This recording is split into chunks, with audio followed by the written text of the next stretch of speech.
Juntos por el Cambio más, con la parte de convencionales, ¿sí? Para eso lo traje a Fernando Lardíez, que es candidato a convencional. Buen día, Fernando, muchísimas gracias por haber venido al programa. Buen día, Gordo, muchas gracias por la invitación. No, la verdad que muy bien. Ahora, a ver, como hablábamos fuera del micrófono, yo estoy tratando de hacer docencia, que la gente después no vengan uy, mirá quién está arriba, mirá quién subió, y vos dijiste, lo leíste, te metiste. Hoy con las redes sociales tenemos, si yo quiero saber de alguien, me meto en las redes sociales y estamos todos en las redes sociales. No hay chance de no estar en las redes sociales. Y la parte de convencionales, hoy por primera vez la voy a empezar a tratar. Tenía ganas de traerte y bueno, quiero que un poco... A mí tratemos de hablarle a la gente, a doña Rosa, para que sepa lo que es la parte de convencionales, porque es algo nuevo, no es diputado, que todo el mundo sabe, no es concejal, no es gobernador, no es intendente, es convencional. Esto no sé hace cuánto que no se vota un convencional, la verdad que no lo tengo en la cabeza, tampoco voy a inventar, pero bueno, quiero que les contés un poco cuál va a ser tu rol dentro de estas elecciones. Así es, Gordo. Yo recientemente escribí un artículo que se llama en el Tribuno, que se llama Educando al Ciudadano, sí, donde yo postulo ahí que hay ciertos deberes y derechos correlativos del Estado, deberes del Estado y derechos del ciudadano. Entre los deberes del Estado están ejercer el acto de gobierno con responsabilidad, con economía, sí, y de parte del ciudadano de concurrir. Es decir, el deber también que tiene el ciudadano no es solamente un derecho, sino un deber cuantitativo y cualitativo, porque es necesario que concurra a todos los actos eleccionarios y lo haga de la manera más seria y responsable posible, porque muchas veces ocurre que hasta el día de la elección no saben a quién van a votar. Sí. Entonces, particularmente en esta elección, particularmente digo porque se juntan las elecciones de diputados, provinciales, senador provincial, concejales y convencionales constituyentes. Sí. Entonces, realmente es importante por varios motivos, porque nosotros tenemos fundamentalmente el sistema nuestro es republicano, el republicano se basa en la división de poderes, y el Poder Judicial es quien, en esta docencia que vos me hablabas, ¿no? El Poder Judicial es quien tiene que controlar tanto al Ejecutivo como al Legislativo. Sí. Entonces, uno de los puntos neurálgicos... En teoría estamos hablando, ¿no? En teoría, claro que en teoría, pero por eso digo que ahora es particularmente importante, no solamente porque se concentra la elección de convencionales constituyentes con los otros, sino por lo que se está tratando de reformar. Que en este caso es un artículo que es el 156 referente a los jueces de corte, pero la duración fundamentalmente, pero se puede modificar también la forma de elección de los jueces, que actualmente siempre fue por el gobernador, con acuerdo del Senado, es decir, por el Poder Ejecutivo y el Legislativo, es decir, los dos controlados, eran los que nombraban, o son actualmente los que nombran al Poder Judicial. Sí. Pero ahora se puede modificar esa situación y algo práctico realmente, porque el Poder Judicial, sabemos que nuestro sistema argentino es presidencialista, es fuerte el Ejecutivo, menos fuerte el Legislativo y mucho menos aún el Judicial. Entonces, lo que se trata en los sistemas republicanos es de potenciar el Poder Judicial. Y obviamente que el Poder Judicial, el Poder Ejecutivo y el Legislativo no tendrían que tener ninguna injerencia en la designación de los ministros de Corte. Claro. Yo quería aclarar algo más por el tema de la gente, para que la gente entienda. Esto de la pretensión de reforma parcial de la Constitución provincial no es actual, si bien fue convocada, fue ingresada el año pasado mediante un proyecto, mediante un decreto por el gobernador Marocco a la legislatura, por el Senado particularmente, no es nueva. En realidad viene de la época del anterior gobierno, en que el gobernador de ese momento ingresó un proyecto de ley a la legislatura para modificar el sistema de duración del mandato de los jueces de la Corte.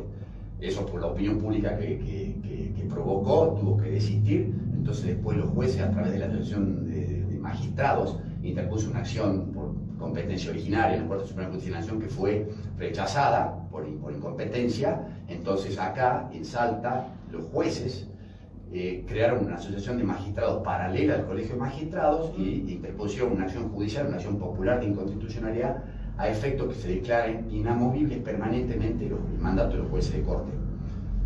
esa A acción ver, fue desistida. yo te hago pregunta, Sí. porque Ujú. el tema de la justicia que vos me estás Sí. tocando es muy técnico, Ajá, ¿sí? Es sí, tremendamente sí. técnico.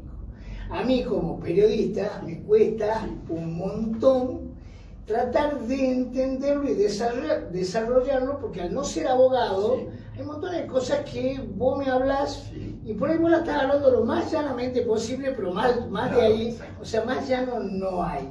La Entiendo. pregunta es la siguiente. Con esta reforma de la Constitución, ¿quién va a terminar eligiendo los jueces? Todo depende del sistema de elección. A ver, depende de una decisión mayoritaria, por supuesto. Las decisiones se adoptan por simple mayoría, de acuerdo al artículo 185 de la Constitución Provincial, pero se propone desde nuestro espacio que sea concretamente, que duren 15 años en su mandato los jueces de corte, que no sean inamovibles permanentes, sino 15 años, Sí. y que sean elegidos por un consejo, que le llamo de la judicatura, integrado por un representante de los jueces, un representante del Ministerio Público, un representante de de los abogados por cada distrito judicial, es decir, uno del centro, uno del norte, uno del sur de Joaquín González Metal y otro del sur de Cafayate. Sí. O sea, 4 abogados. Un representante de la Universidad Nacional de Salta, un representante de la Católica, 2 académicos de fuera de la provincia con especialidad en Derecho Constitucional, que es fundamental. Sí, sí. Entonces, de manera que evalúe la idoneidad técnica del postulado, ¿no? Claro. Por supuesto, conforme a la ley que reglamenta su ejercicio. Y se propone también, si bien es algo que puede estar en discusión, si está o no incluido, porque es el artículo 156 nomás, sino simplemente la cantidad de miembros de la Corte. Porque proponemos que sean 5 los miembros, y cosa que no se pueda modificar, porque si no, si es impar, conforme a la ¿Hoy ley. cuántos miembros hay? Actualmente son 9, pero de que el anterior gobierno eran 7 y aumentaron 2 más. Pero ahora Por ejemplo, aumentó 3 porque uno pero renunció. si es impar, conforme a la ley, en realidad podría el próximo gobernante o el próximo gobernador decir, bueno, nombro hasta 21, o sea, la diferencia. Pero no había, a ver, discúlpame, yo te lo hago de la ignorancia total. ¿No era que el tope eran 9? O sea que el gobernador llegó a los 9, el actual gobernador llegó a los 9, tuvo que poner 3 porque renunció uno, pero según yo tenía entendido... Pero es muy fácil modificar una ley. No es tan fácil modificar una constitución. A eso voy. Ah, ahí está. La mayoría de las constituciones provinciales de la Argentina tienen 3 a 5 miembros, 5 miembros, 7 miembros, Sí. o hasta 7 miembros. Porque en realidad no es que se trate de designar más ministros de la Corte porque haya más trabajo como se postula por ahí, ¿no? Sí. En realidad muchas veces son los secretarios y secretarias son los que realmente trabajan. No digo que no trabajen los ministros de la Corte, y para mí yo te digo que algo que yo soy abogado litigante y a mí me puede costar mucho todo esto en mi profesión particular. Vos sos abogado. Yo soy abogado y ejerzo la profesión, y también soy asesor de rentas en planta permanente. Pero la verdad es el cargo que, no el cargo como postulado, ¿no? Sí. Yo acepté asumir, lo voy a hacer con responsabilidad, diciendo la verdad, ¿no? ¿Sabes qué, Fernando? Ya que vos estás tratando, me gusta el tema porque me estás tratando un tema que a mí me estás haciendo que lo entienda y a la gente está haciendo muy claro, Sí. la verdad. Yo soy muy crítico de la justicia. Yo soy tremendamente crítico de la justicia porque, a ver, Fernando, vivimos en Salta, nos conocemos todos, Salta es chico. ¿Quién no conoce a alguien que trabaje en el Poder Judicial, tanto federal como provincial? Más conocemos el provincial, pero bueno, el federal también lo conocemos. Y generalmente te critican mucho los empleados, sobre todo los secretarios, que vos lo nombraste, que son ellos los que trabajan. Hay jueces, yo no voy a dar nombre porque primero no me los acuerdo y tampoco quiero, pero había varios jueces que ya deberían estar jubilados y siguen yendo a trabajar, pero no hacen nada. Entonces se van acumulando y acumulando y acumulando y acumulando, y no tenemos, la verdad que hoy día vos haces una denuncia. Y sí, es así. Y bueno, eso es uno de los argumentos a favor de la inamovilidad transitoria, ¿no? Claro. ¿Por qué? Porque uno de los argumentos es la idoneidad, porque por ahí se nombra un juez vitalicio, o sea, con inamovilidad, porque te aclaro, está la inamovilidad, todos los jueces son inamovibles, Sí. Unos permanentes, hasta que dura su buena conducta, y otros transitorios, pero todos son inamovibles. Sí.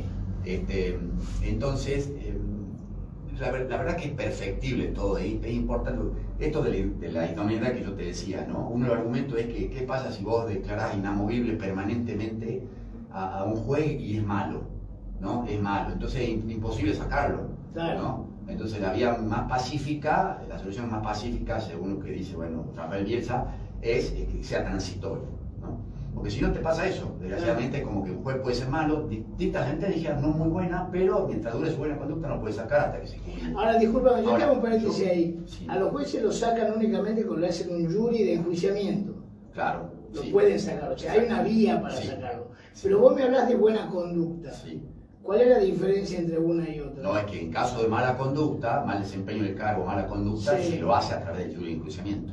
Está bien, pero tiene que ser algo muy grosso, digamos. Sí, sí, exactamente. Pero si fuera, si no... No, pero mirá, por el funcionamiento de la justicia de nada nos sirve que haya supuesta independencia en primera y segunda instancia y Sí. después llegar a la corte y no hay independencia real judicial, ¿no? Que son los que disponen la política judicial. Te digo, yo hablo con mucha gente, a ver, de la judicatura, o sea, de los jueces, secretarios, abogados, la gente común, y muchas veces te dicen, no, la corte nos dice, nos sostiene que bueno, que deberemos emitir sentencias bajas, o sea, montos indemnizatorios bajos. Por ejemplo, en los accidentes de tránsito. Vos sabés, Gordo, Sí. que la principal causa de muerte en Argentina hasta los 35 años de edad en Argentina son los accidentes de tránsito. Entonces, tienen seguro generalmente. Entonces, cuando uno hace un juicio por accidente de tránsito, desgraciadamente acá en Salta tenemos que hacer los juicios, hay muy poco arreglo extrajudicial. Los abogados conocidos, amigos de la compañía aseguradora, me dicen, nosotros tenemos órdenes de parte de los gerentes de la compañía aseguradora de litigar en Salta. ¿Por qué? Porque otorgan indemnizaciones bajas. O sea, hay una descompaginación entre la pretensión de la Corte, ¿no? Y la realidad social. Hay la verdad que no se entiende. ¿Por qué? Porque entonces, ¿qué pasa? Lo mismo me dicen a mí, pero a diferencia en Jujuy te dicen, nosotros arreglamos los juicios. ¿Por qué? Porque los jueces de la Corte son más duros, otorgan indemnizaciones altas e interés altísimo. Entonces, ahí tenés algo que... pero eso ya es a criterio del juez. Es a criterio del juez, pero eso no es, digamos, no es propiamente de la... Sí, a criterio del juez y hay muchas cuestiones de prueba y demás, ¿no? Pero bueno, eso pasa también muchas veces que por ahí acceden a la magistratura gente que no litigó, entonces, como te decía, que está desvinculada a la realidad económica y social. Pero bueno, no es algo concreto de la reforma, pero sí es importante que a la cabeza del Poder Judicial accedan los mejores, ¿no? Los más capacitados, y sea por concurso sin injerencia del Poder Ejecutivo ni el Legislativo. Por ahí, Gordo, el otro día en un curso de Derecho Constitucional en la Católica me decía un ex ministro de la Corte, ¿qué pasa? Si es designado sin injerencia del Ejecutivo y del Legislativo el ministro de la Corte, no tendría legitimidad. Es como que la legitimidad provendría del legislativo fundamentalmente, porque sí, es como que el pueblo elige al legislador, claro, pero el legislador es legislador común, ordinario. Seguimos en la interpretación. Pero ¿qué pasa? Puede ser, no, ¿qué pasa? A ver, el pueblo es soberano, ¿sí? Sí. La soberanía radica en el pueblo, no en el representante. Es ejercida a través del representante, en este caso el convencional constituyente. Sí. Si el pueblo le elige su convencional constituyente, y la convención constituyente decide por mayoría que no va a tener injerencia el Ejecutivo y el Legislativo, sino un concurso para que sean los mejores, y eso se tendrá que respetar. La legitimidad de ese juez de corte elegido de esa manera proviene del poder constituyente. No sé si me doy a entender. Sí, ¿no? O sea, del concurso, digamos. Claro, del concurso, pero es porque es una ley superior que es la Constitución Provincial. Disculpame, se cagan en los concursos eso, ¿no? No, ojo, un concurso, digamos, como te digo, a ver, hay ciertas, por ejemplo, desde el espacio que encabeza la doctora Escudero, Sonia Escudero, ella proponen de la misma manera un consejo, pero con una terna que elevan al gobernador, y estamos en la misma, porque el gobernador después dice, bueno, a mí me interesa tal, y muchas veces claro, muy fuerte. No, entonces nosotros desde nuestro frente, más allá de algunas cuestiones particulares que podemos tener divergencia, pero proponemos que no tenga injerencia el Ejecutivo, ni el gobernador, ni el Senado, para nada. Y entonces, ¿cómo vos, cómo buscarías los nombres de esos jueces que pueden ser potables para ejercer esos cargos. No, Si el Ejecutivo, poner el claro. Ejecutivo, ahí siempre viene el Ejecutivo Sí. y dice, yo propongo, porque es así, pues no te dicen yo lo quiero, Claro. yo propongo que vaya Fernando, que vaya Mercedes, Charlie y Gordo Pulón. No, es que la ¿De verdad dónde lo que sacas? él podría proponer, pero en realidad, si estamos en un sistema institucional serio, ni debería tener injerencia el gobernador en la designación ni en No, la obvio. proposición siquiera. Claro. Simplemente es por concurso, el concurso se publica en el boletín oficial y los interesados, sea de esta provincia, sea de otra, podrán postularse y demostrar a la sociedad su mérito. Está bien, pero hasta eso, sí, hasta eso sí. está... yo estoy tratando de buscar palabras y adjetivos que no sean muy duros, Ujú. pero hasta eso está sospechado, digamos. Hasta el propio concurso No, que seguro. hacen adentro de los jueces. Sí, Hasta no te ahí lo voy a- está No sospechado, te lo voy a discutir. porque hay montones que salieron quinto Sí. No, bueno. y el primero no entró, entró el quinto. Sí, lo sé por experiencia no personal, porque yo decidí seguir La parte- ejercicio particular, pero Claro. lo padecí Claro. por mi mamá, ¿no? Por mi mamá, que ella ha sido muchos concursos, estuvo muchísimas veces internada y al final, el último concurso que tenía, renunció por violencia moral, de la cual yo estoy muy orgulloso, así que Claro. yo sé lo que es eso. Aparte, el post populi, que realmente es así en cuanto a que incluyen en la terna al candidato ungido por el gobernador. Y todo el mundo sabe que tiene que buscar, más allá de excepciones, por Padrino. supuesto, yo no estoy hablando, no estoy generalizando, está tratando Sí. de buscar sí, un padrino político para que lo Claro. pueda acceder. Todo el mundo lo sabe. O sea, Claro, por claro. eso cuando nosotros hablamos de los tres poderes independientes, o sea, te voy a aprovechar, Fernando, porque Sí, la verdad totalmente. que el Está tema a de la disposición. justicia Ujú. a mí es algo que no es que me apasione, sino como no lo sé y soy crítico, tengo que saberlo. El tema de la justicia, hoy por hoy, de esos tres poderes que yo te decía recién, es como que la gente no te lo ve como tres poderes, Ujú. tres poderes independientes. Claro, seguro. Entonces hay que lograr volver a eso. Claro, bueno, por eso es que nosotros, yo te aclaro, vos recién decías crítica, yo quiero, y más llegando a Doña Rosa del barrio, pero Sí, también, sí. también llegando a los jueces que capaz que estén escuchando, el secretario, yo no vengo a ejercer nuestro espacio, no vengo y no viene a ejercer una crítica, una oposición por la oposición misma, sino una crítica constructiva, Sí. seria, institucional, con responsabilidad. Entonces, en esa meta estoy yo abocado, ¿no? Y bueno, a nosotros nos parece que es el camino o la punta del aire, por lo menos ir separando el Poder Judicial del Ejecutivo y el Legislativo, que muchas constituciones provinciales no lo tienen, podemos ser realmente pioneras. Por eso les pedimos, yo les pido, nuestro espacio les pide a la sociedad que sea responsable y haga un voto de calidad, se inmiscuye, se compromete, porque son particularmente importantes. Empezamos a desprender el Poder Judicial del Ejecutivo, porque la verdad que no hay independencia del judicial respecto del ejecutivo y del legislativo. Mira, yo no sé cómo se está manejando el resto del periodismo, pero a la vez de elecciones, yo en algo estoy un poco crítico en que hayan metido los convencionales, pero bueno, por la pandemia uno entiende por montones de cosas que hoy día todo cambia, que hayan metido a los convencionales en la misma elección de los diputados y de los concejales. ¿Por qué? Porque es como que se pierde un poco el convencional, no sé si me entendés. Claro, seguro. Porque yo hoy día tendría que estar haciéndole un reportaje a todos los candidatos a diputados que todo el mundo lo conoce.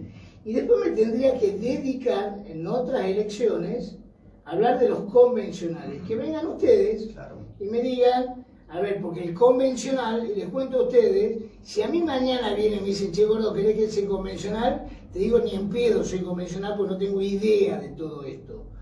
Porque el convencional, como dice Fernando, tiene que ser un tipo idóneo. Idóneo, tiene que conocer, porque a vos te están tirando la constitución de la provincia, si bien esto sería no se va a cambiar toda la constitución, sino parte de la constitución. Y lo más fácil es acortar el tiempo de los intendentes, todos lo queremos. Subirle los de 2 a 4 años los concejales, todos lo queremos. Que el gobernador tenga 8 años, todos lo queremos. Hasta ahí todos lo sabemos. Ahora, esta parte que está contando Fernando, no la sabemos. No todo el mundo la sabe, salvo los abogados. Porque es así. Entonces, escúchenlo a Fernando para que tratemos de entender el por qué están ellos ahí. Y él tocó un tema que está muy bueno, que él arrancó por la justicia. Otros me hubieran arrancado por la parte más fácil. Por eso veamos la idoneidad de cada uno. Yo comparto totalmente que no se tiene que haber convocado una reforma de la Constitución porque desde el punto de vista del Ejecutivo, no del gobernador Sáenz, sino del Ejecutivo, están ratificando que tanto las elecciones, las convenciones con las reformas parciales de la Constitución del año 98, 2003 fueron malas.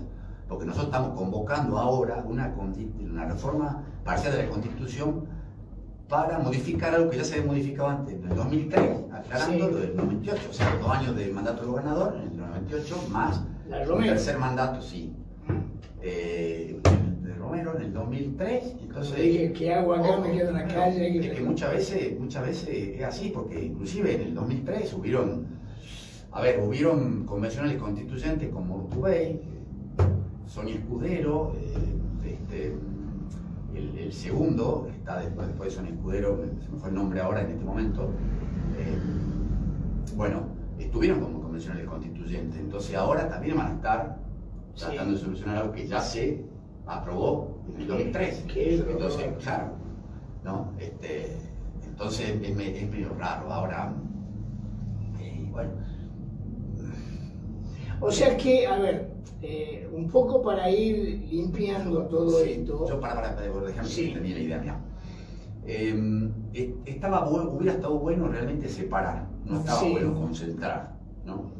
Yo lo entiendo por el tema de la pandemia que hayan hecho todo. Porque en realidad no es, digamos, lo que quiere la gente, no es lo que quiere la gente, y no era una oportunidad propicia para hacerlo. O sea, una cuestión de tiempo había que hacerlo y por ahí unificar todo, por una cuestión quizás, se dijo, de economía, de concentración, pero no era el momento. Porque aparte, en el decreto de Marocco que ingresó al Senado, él dice que recabó la información de los colegios profesionales, de los partidos políticos, de las asociaciones civiles, y no fue así. Esto no fue hablado, no fue conversado, no fue consensuado. Y una constitución, para que tenga viabilidad, tiene que ser conversado. Porque, a ver, yendo específicamente al que el convencional constituyente, yo el otro día hice un video que lo viralicé por Facebook y por las redes, donde decía al minuto 2 y medio, me habían dicho que lo haga más corto, pero como me estoy conociendo, lo hice de 3 minutos a 2 minutos 2 y medio, dije que iba a ser convencional constituyente. Muchos me dijeron, ¿qué es un convencional constituyente? No lo sé. Bueno, un convencional constituyente no se puede acceder, digamos, de manera individual, sino a través de un partido político, es aquel que va a reformar la Constitución. Y el constituyente, la función principal es proyectar una organización política que vaya a ser perdurable en el tiempo.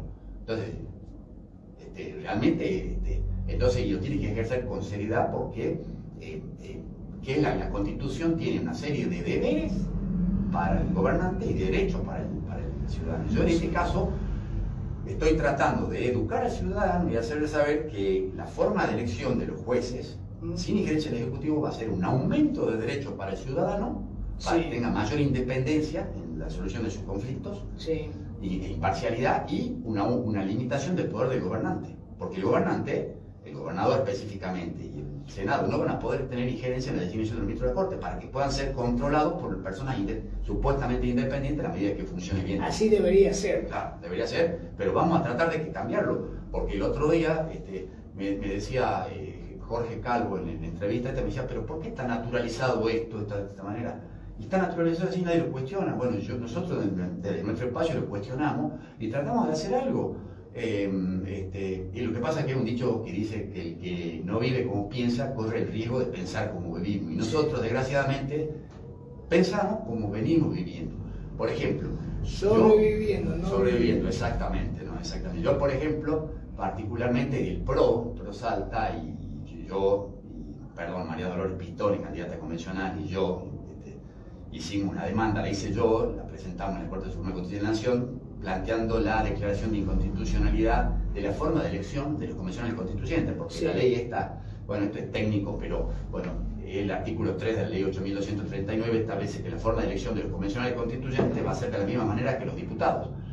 Y los diputados son elegidos de un modo que tergiversa la voluntad popular.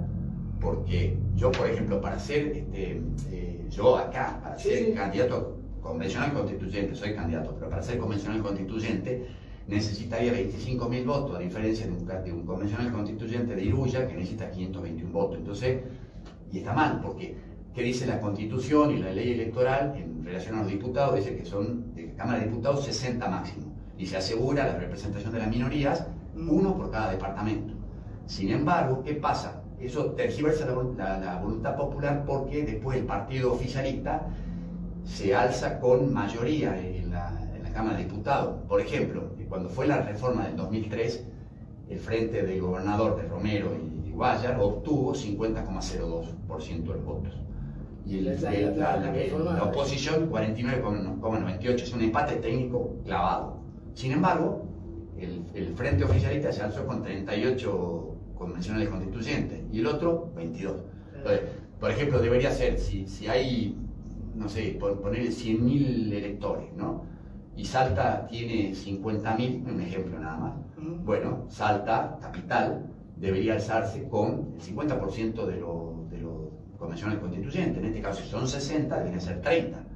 Y así respectivamente con San Martín y Orán. San Martín, que van ahora mismo. Bueno, un poco lo que pasa cuando vos querés ser senador. Pero esto, Gordo, también en este programa decía, pero ¿por qué está institucionalizado esto? Y bueno, está normal, es normal, nadie lo cuestionó. Bueno, yo sí lo cuestioné. Por supuesto, cuestioné solamente la forma de elección de los convencionales constituyentes. Sí. Se pidió una medida cautelar, esa medida cautelar todavía no la decretaron, la están considerando, pidiendo la suspensión de las elecciones de convencionales constituyentes hasta tanto se establezca un sistema que sea parejo. Por eso lo metiste en la justicia. Por el tema, en la Corte Suprema de Justicia de la Nación. Hubieron dos acciones, una la nuestra, del PRO, que dos convencionales constituyentes, candidatos, y PRO. Y a su vez, ahora Patria, Carlos Zapata, con el patrocinio del letrado de Gonzalo Guzmán Correcta, también lo hizo lo propio. Y a su vez hubieron dos acciones más, una del FOSIS. ¿Conocés el FOSIS, que es el Foro de Calidad, Observatorio de Calidad Institucional? Sí. Ahí está Carlos Figueroa, está mi madre, está Santo Jacinto Dávalo, hay muchas personas que estuvieron en la política. Sí. Sonia Escudero también está, y hacen digamos, el mejoramiento de la calidad institucional. También fue interpuesta una acción acá en Salta por Falú, el médico, el doctor Falú, con el patrocinio del doctor Pedro Arancibia. O sea, tiene 4 cuestionamientos que no hubo en otras pretensiones de reforma. Y eso fue porque no se consultó a la gente. O sea, se quiere más bien tratar de ofrecer un marco regulatorio para solucionarle la vida a Doña Rosa. En realidad, me parece que se está buscando imponer ideas. Yo te digo algo, por lo que yo veo de la gente, con el tema que nosotros estamos tratando ahora, que es bien de la justicia, la verdad es que lo van a entender algunos no lo van a entender, porque la realidad, lo que toda la gente ve con este tema de la reforma, está más abocada a que los intendentes no sean de 30 años y los gobernadores no sean de 12 años. Y los diputados no sean de 50 años y senadores. Ahí está abocado. El tema de la justicia, como es tan técnico, yo te digo la verdad, Fernando, la gente no lo entiende. No lo entiende y no te va a votar por la justicia. O sea, si vos ya te sentás acá y empezás a hablar que estoy harto de que los intendentes tienen 60 años y en el pueblo tal pasó tal cosa. Y ahí es como que la gente dice, bueno, yo lo quiero votar a él. Pero agarramos el tema de la justicia, que es muy difícil de entenderlo para los que no entienden la parte de justicia, pero sí está bueno que vos lo trates a ese tema y lo tratemos de explicarle a la gente que es tan importante como lo otro. Yo voy a dar un ejemplo muy común, que me da vergüenza hacerlo por de mi posición de abogado, pero para Doña Rosa, como me decías vos, Gordo. Sí. Si una persona tiene una disputa con un vecino, una disputa, qué sé yo, por la propiedad de un perro, de un caballo, y decide someter esa disputa, esa pelea respecto a quién tiene la propiedad del animal, a un amigo de uno de ellos dos, y lo más probable es que ese amigo resuelve el conflicto a favor de la persona que lo nombró. Si Juan pelea con Tito, y Tito decide que va a ser Martín el que va a solucionar el conflicto, y lo más probable es que Martín le solucione el conflicto a favor de Tito. Claro, ¿sí? Sí. Así de simple. Y lo mismo pasa acá.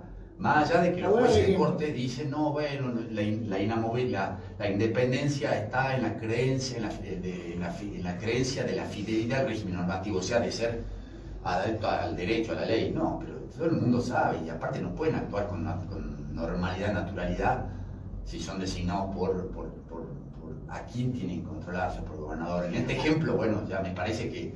Y entonces por eso digo que es muy importante, porque, a ver, yo soy profundamente democrático, liberal, y es importante para el progreso de un país que haya un poder judicial serio, independiente, que controle al Ejecutivo. Controle al Ejecutivo, porque yo entiendo que la corrupción es la principal causa del retraso en un país, ¿no? Pero entonces, por supuesto, pero bueno, como es la manera, y yo les pido que lo hagan con seriedad a la sociedad, que vayan y que al menos estudien, vean o confíen. Yo soy abogado particular, conozco internamente todo, conozco la justicia, y lo estoy haciendo, la verdad. Yo me metí, el otro día me preguntaron en el programa, ¿por qué lo hacéis? Bueno, porque estoy inmiscuyendo en política, pero esto no tiene que ver con política. A ver, yo en el 2019, por el riesgo que yo entendía que corría el país por el tema de las PASO, las pospasos, entonces me fui a los barrios a hablar con la gente, tratando de convencer a la gente, porque yo entiendo que el camino, hablar con la gente, fundamentalmente. Y yo sentí que ahí tenía mucha fuerza, y me gustó hablar con la gente, me sentía muy escuchado, y realmente pues, es tan gratificante cuando vos les podés explicar, porque me decían, ¿a quién tengo que votar? No, vote usted, yo le estoy contando qué es lo que yo creo. Me gustó muchísimo hacerlo. Después, desgraciadamente, el año pasado me agarró cáncer. Mi señora cree que cáncer de garganta con metástasis en los ganglios, que ella cree que fue por culpa de la política, de toda la aflicción que tuve. Yo creo que no, pero bueno, me curé, me hice un PET en diciembre, me fue bien, ahora me hice en abril, y ahora, el dicho dice, todo lo que no te mata te fortalece. Entonces yo quiero volver, a mí, cierta gente de barrio, una señora, me acuerdo perfectamente del tribuno, me dijo que no nombre esto de que yo viajé al exterior. Yo no lo nombro, no lo digo por vanidoso, lo digo porque yo puedo expresar que conocí otros sistemas, otros países que son serios. Entonces vos comparás, fui con mi hijo, y en esa comparación ellos percibieron lo mal que se vive acá en Argentina. Por ejemplo, el tema como el pavimento. Tengo un paréntesis ahí. El otro día yo sé que decía, en este país estamos acostumbrados a que al que le va bien es porque está haciendo las cosas mal. Y al que le va mal es porque el Estado le está haciendo las cosas mal a él. O sea, vos ves un tipo que te pasa, un amigo tuyo que te pasa, nos pasa a todos, que te pasa en una camioneta nueva, y a vos lo primero que pensás, ¿dónde estará choreando este hijo de puta? Y vos después decís, no, pero a veces tiene una empresa, se levanta a las 5 de la mañana. En este país estamos acostumbrados, cuando vos decís que la señora te dice, no diga que fue al exterior, no. Yo lo que tengo que decir es que usted tiene que llegar a donde yo llegué. Claro, no, pero aparte hay que hablar con la verdad. Por eso es que yo estoy identificado con los valores del PRO. Hay que hablar con la verdad. Y la verdad es esa, mi realidad es esa, y yo no quiero que mis hijos se vayan del país. Entonces, porque hay algunos, uno, el mayor, que ya está, veo que tiene esa potencialidad, entonces yo quiero inmiscuirme para tratar de cambiar esto. Un granito de arena, pero bueno, por lo menos lo hago, ¿sí? Yo, con relación a eso que vos decías, muchas veces cuando viaja al exterior ve que la empleada doméstica llega en auto a trabajar, en moto, una moto espectacular en auto, o que sale de vacaciones, que tiene su casa, y está buenísimo que sea, porque no hay que igualar para abajo, ¿no? Muchas veces se postula de ciertos sectores, por ejemplo, desde el gobierno nacional, esto de que hay que odiar al rico, y eso es propio muchas veces del peronismo, más allá no quiero tampoco sector, porque hay gente excelente en el peronismo, pero no está bien odiar al rico, al contrario, mientras más capital haya, la gente va a progresar, porque capitalista genera trabajo, entonces con el trabajo todos tenemos estabilidad económica, podemos ahorrar, aparte no hay que ser dogmático, porque muchas veces ayuda a la gente. Y en esto yo, educando al ciudadano, más allá de que respeto profundamente la experiencia, vos te nutrís de la experiencia del pobre, pero hay 3 o 4 generaciones del peón rural, ponele, que no tiene ni casa propia, no sale de vacaciones, y ayudar, dar bolsones, Eso no es ayudar, eso es... Acostumbra a la gente mantenerlo cautivo. que con un bolsón no le alcanza, le dan dos, ya está bien. A eso nos acostumbra la gente, te digo en serio. Claro. Porque a mí me pasa con Mercedes, por ejemplo, nosotros hicimos acá en el diario una parte social. Yo dije, a ver, se puede hacer. Y te digo que hemos hecho muchísimas cosas, algunas las promocionamos para que la gente tome conciencia y otras no hacían falta ni promocionarlas, se las hizo. Pero se puede hacer muchísimo. Pero la gente lo que necesita es laburo. O sea, uno cree que uno va a los bares y dice, no, los vagos eso no quieren trabajar. No, sí quieren trabajar. No hay trabajo. Claro, seguro. Yo estuve en Buenos Aires el otro día cuando me fui a hacer el PET para el 20 de abril, que fue mi cumpleaños, y cuando uno va a Buenos Aires, no sé vos, Gordo, cuando fuiste la última vez, pero está lleno de venezolanos. ¿Sí? Venezolanos abogados, venezolanos cuya mujer es médica, por ejemplo, doctora, están acá, están tratando de revalidar su título y ellos nos dicen, mirá, la verdad yo veo que Argentina está yendo a un paso muchísimo más agigantado que nosotros tuvimos en nuestro país. O sea, lo vemos. Pero yo creo que acá la clase... que los venezolanos no creían eso. Pero yo creo que acá la clase media es muy fuerte, vos sabés. Sí, no, seguro. Yo sigo confiando en la clase media. Totalmente. Yo no tengo problema en, no sé si está bien decirlo, pero si pasara, digamos, un gobierno dictatorial, este gobierno, ponele, tomar las armas sin ningún problema, por mi familia, no tengo problema, la verdad que no tengo drama. Hay que cuidar el país, por supuesto, hay que cuidarlo de otra manera, ¿no? Hay que cuidarlo institucionalmente, ejerciendo las acciones judiciales que correspondan, como lo hago, como muchos lo hacen, por supuesto, no soy el único. Y bueno, si no hay caso, bueno, habrá que tomar otra postura. Sin embargo, yo creo que uno tiene que ser revolucionario, porque revolucionario, y los jóvenes también tienen que ser revolucionarios, expresar su idea. Los jóvenes están hartos, ¿no? No, están hartos, sí. Por eso es que muchos están yendo al país, pero por eso también que yo nosotros... tengo uno afuera ya. No sabía eso. Sí, pero... yo tengo Beltrán que está en México, y vos llegás a México hoy día y se saludan porque debe haber 700 salteños en México. Y hay otros que están en Australia, y hay otros que están en Estados Unidos, y el pasaje se lo pagué yo. Me está costando un huevo, ¿no? El pasaje. Pero me dijo, papá, ¿qué hago? Le digo, yo te pago el pasaje, claro. Porque acá no tenés futuro de nada. Pero bueno, este futuro, nosotros que somos grandes, tenemos hoy la posibilidad de tratar de cambiarlo. No sé si llegaremos a verlo, pero por lo menos el día que nos digan, che, te tenés que ir de este mundo, decir, bueno, algo hice. Claro, totalmente. Es la oportunidad, y ahí a la sociedad, a los que están escuchando esta radio, les pido también que tengan en cuenta que se está por reformar la auditoría también, que es muy importante, porque también actualmente los auditores son de 3 a 5 conforme a la ley. Nosotros proponemos que sean 5 y que sean elegidos a través de un consejo de fiscalización que le llamamos en nuestro espacio, integrados más o menos de la misma manera que el otro, o sea, por un representante de cada uno de los colegios profesionales.